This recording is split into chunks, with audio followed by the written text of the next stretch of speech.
Bonjour tout le monde. Comment ça va par chez vous? Bon, ben moi ça va toujours. Pour ceux qui ont suivi, là je suis en train de faire le département 21. On est toujours sur la même série qui est tournée le même jour que le département 16. Ok? Parce qu'en fait, pour l'anecdote, j'ai pris le parti là de tourner, et peut-être que je ferai le montage en bloc plus tard, je sais pas. Mais tant que je tiens la forme, et parce que en fait au moment où je tourne, j'ai toujours mon hospitalisation qui est en suspens. Alors qui déjà de base a été décalé de 15 jours, mais qui en plus pourrait être annulé pour cause de punaise de lit dans ma demeure. Super sympa, il n'y a personne qui m'aide. Allez, on va faire la parenthèse personnelle. La Côte d'Or, département 21, qui faisait avant partie de l'ancienne région Bourgogne et qui maintenant est dans la Bourgogne-Franche-Comté, où ils ont fait très simple, Bourgogne, Franche-Comté, Crutch. Ils ont eu l'intelligence, pas comme en Normandie, de ne pas lâcher 140 et quelques mille euros pour s'apercevoir que Haute-Normandie plus Basse-Normandie, ça faisait Normandie. Hein. 140 000 euros, hein, faut s'en rappeler. Ça fait déjà une paire d'années, hein, mais faut s'en rappeler. Préfecture de Dijon. Dijon, qui est une ville quand même très très connue et qui est mondialement connue. Les Américains connaissent la moutarde de Dijon en fait. C'est tout ce qu'ils connaissent. Moutarde de Dijon, ils savent que ça vient de France et que la France c'est là-bas de l'autre côté de la mer. Point. Autre ville, Beaune et Montbard. Alors Montbard, beaucoup moins connu, mais Beaune aussi très très connu.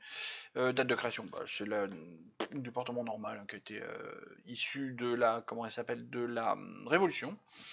Dans les classements, on a quoi? Rien de notable. Non, 4, je note même pas assez. Je vais faire en sorte de noter les 95 et les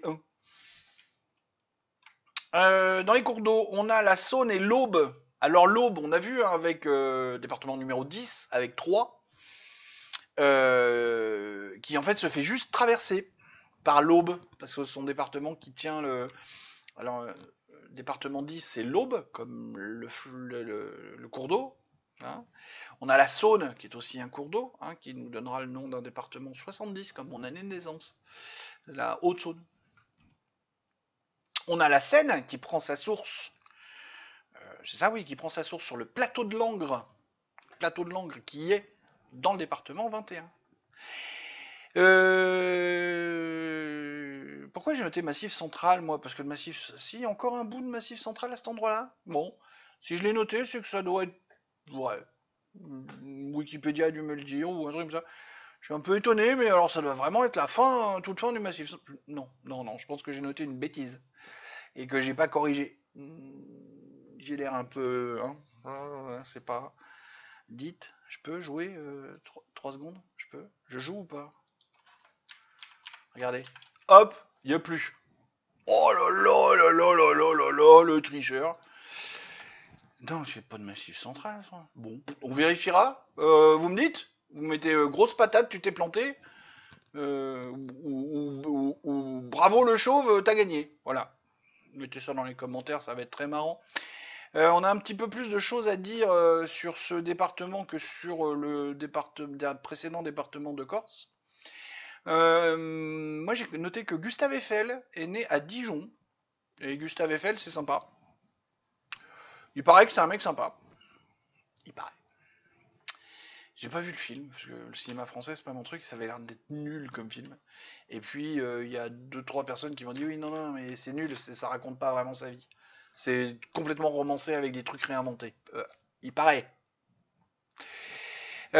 Beaucoup plus important, le chanoine Kir est né à Alise Sainte-Reine.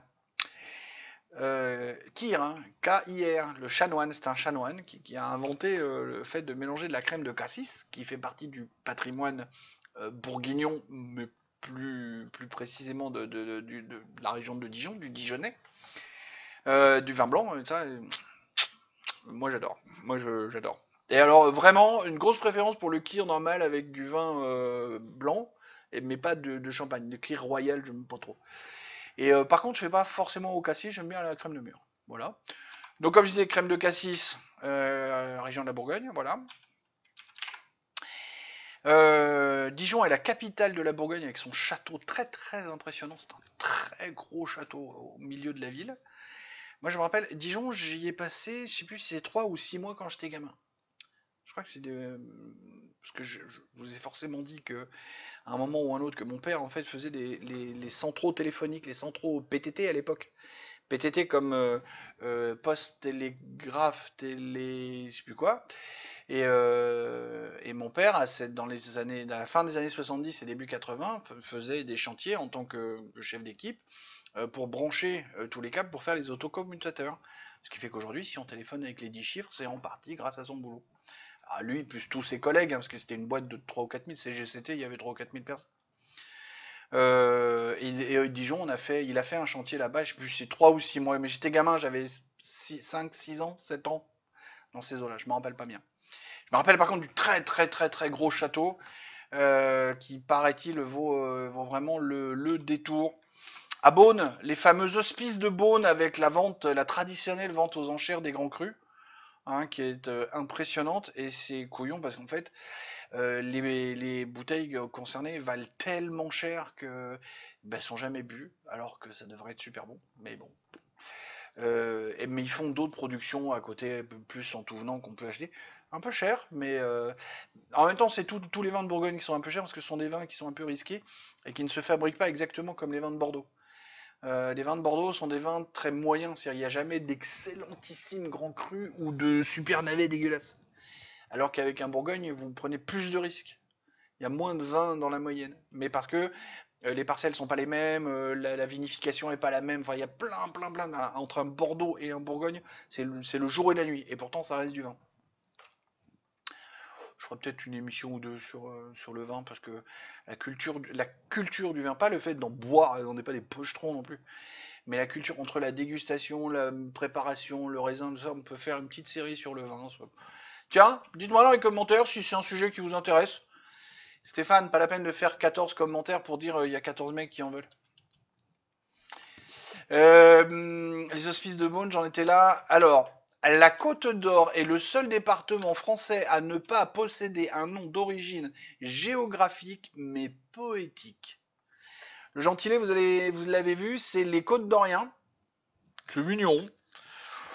Mais ça me fait un peu le même effet que les Bucco-Rhodaniens pour les départements 13 qu'on a vu il y a bientôt 3 mois. Hein. Voilà, c'est mignon. Et je vais continuer à vous faire de la lecture. Je vais juste vous lire ce qu'il y a dans la fiche Wikipédia. Hein. Moi, j'ai fait un copier-coller pour mes notes pour l'écrire plus gros pour que je puisse voir avec mes lunettes toujours mal ajustées. Mais là, je vous fais de la lecture cette fois. C'est rare que je vous fasse de la lecture dans cette série. Mais je sais, il faut que j'arrête de me toucher le nez. Pardon. Ce nom fut donné par Charles-André Rémy Arnoux. Le mec a 3 prénoms d'un coup. Ce nom fut donné par Charles-André Rémy Arnoux, député constituant de Dijon, on se rappelle, hein, 1790, et créateur de ce nom, donc c'était comment s'appelle, le jeudi 4 mars 1790, et créateur de ce nom s'inspirant de l'aspect poétique et grandiose des vignobles de Bourgogne en automne. Ouvrez les guillemets, puisque Charles parle. Le territoire de cette région est traversé par une chaîne de collines, une côte, sans nom jusqu'à présent, sur le flanc de laquelle croissent les meilleurs vins de France, dont le produit est un trésor pour le pays. Cette côte d'or est digne de donner son nom à cette nouvelle circonscription.